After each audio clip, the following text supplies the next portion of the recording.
Part 3. The Mystery of the Misty Plains. Crossing the plains.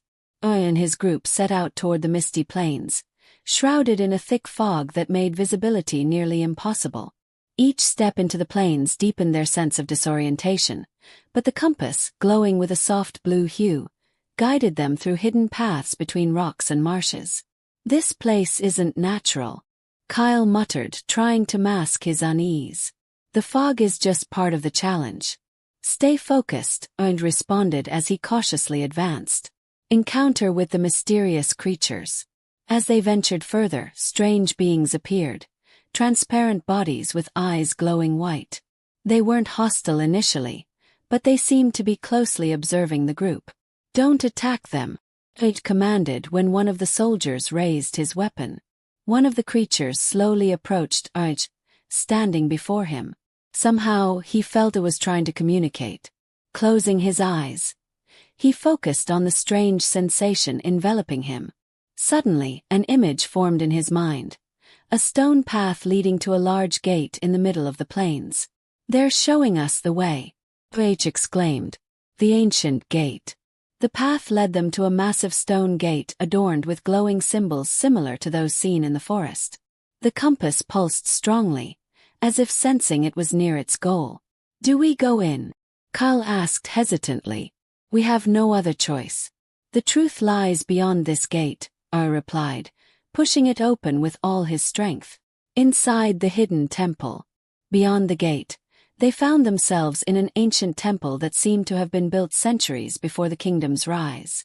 A long hallway led to a large chamber at its end. In the center of the chamber lay an altar with a small, sealed box, surrounded by inscriptions warning against touching it without proving inner purity. "This must be where the sword lies," H murmured. "The test of purity." Before they could touch the box, the chamber filled with bright light, and a holographic figure of a cloaked entity appeared. "None may claim the sword without proving their worth. This is not a test of strength but a trial of the soul." The room transformed into one filled with mirrors reflecting each individual's deepest fears and greatest mistakes.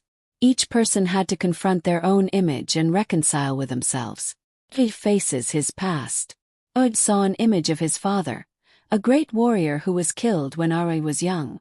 Overcome with guilt for not being strong enough to save him, Araj was reminded by the mirrors that it wasn't his fault. "I can't change the past, but I can grow stronger for the future," he said, facing his reflection with courage. The royal sword. When everyone passed the trial, the box opened on its own, revealing a golden glowing sword. He grasped it, feeling an immense power coursing through him. "This sword isn't just a weapon. It's a key to understanding what's happening in the kingdom," said Everin, who suddenly appeared beside him. The warning of shadows. Before they could leave the temple, darkness began to creep into the chamber. Creatures of shadow, more powerful than anything they had faced before, emerged. "We can't stay here. We have to escape now," Hill shouted. "Escape from the temple."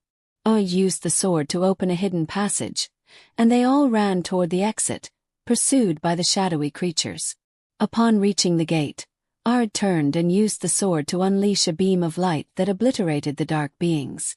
As they returned to the plains, they looked at the sword, which bore enigmatic symbols. "We have the sword, but the journey isn't over. This is just the beginning of uncovering the full truth," Ard declared. After exiting the temple, Araj and his group sat around a blazing fire in the plains. The sword emitted a faint golden glow, almost as if it held a dormant life waiting to awaken. "This sword is more than a weapon. It holds deep secrets about the kingdom and what happened before its rise," said Everin as she examined the intricate inscriptions on it. "What are you hiding from me, Everin? You know more than you're telling us," Ari asked with a serious tone. Everin looked at the sword and replied, "This sword was forged from pure energy to stop a malevolent entity that sought to dominate the world. The kingdom was established to safeguard this sword, but over time, the roles reversed, and the darkness began serving those who ruled the palace." The hidden message. As they spoke, the sword began reflecting the firelight in an unusual manner, making the engraved symbols appear as though they were moving. I approached it and placed his hand on the blade, feeling a surge of energy coursing through his body. Suddenly, a vision appeared before him. An ancient council of sages debated a dark entity called Nefertiti, a sinister force sealed within the shadows. However, one of the sages betrayed them and stole a fragment of that power. This means one of the kingdom's leaders carries remnants of the darkness, Ares said after the vision ended. Not only carries it but uses it to control the people and strengthen their rule, added Everin. The return of shadows. As they continued speaking, a cloud of darkness appeared in the sky above them. The ground trembled as shadowy creatures emerged from the plains. They've found us, Kyle shouted, drawing his sword. Don't fight them. I'll handle them with the sword, I declared, raising the sword toward the sky. The sword unleashed a golden beam, scattering the shadows and destroying the creatures. However, Awe collapsed to his knees, exhausted. Return to the kingdom. We can't stay here. We must return to the kingdom and expose the truth before they prepare for us, Kyle said, helping Awe to his feet. The group agreed and began their journey back to the royal palace, where the source of the darkness resided. Rebellion in the city. Upon reaching the kingdom's outskirts, they found the city in chaos. A rebellion was underway, led by people who had discovered part of the truth, that the king was exploiting their powers to strengthen the shadows. This is our chance. We need to unite the people and reveal everything, Arage said enthusiastically. But we lack enough evidence to convince everyone, Kyle replied. The sword as proof. Everin stepped forward and said, the sword is the proof. When the people see it, they'll recognize it as a symbol of purity and follow you, Ara.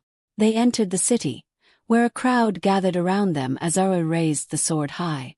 The blade glowed brightly, almost as if it was speaking to the souls of the people, calming them and drawing their attention. We've all been deceived. The darkness isn't an external enemy. It lives among us within the palace walls. Follow me, and together we'll return the kingdom to the light. The final alliance. The people began rallying behind Arwaitich, forming a small army of rebels. However, they needed to prepare for a major battle against the royal guards and the malevolent entity controlling the palace. A temporary end. As the group prepared to storm the palace, Ares stood before his growing army, the sword in hand, declaring, tomorrow we face the darkness. Tomorrow we liberate ourselves and reveal the truth to the world. Be ready, for the light always prevails. To be continued in Part 4. The Siege of the Royal Palace.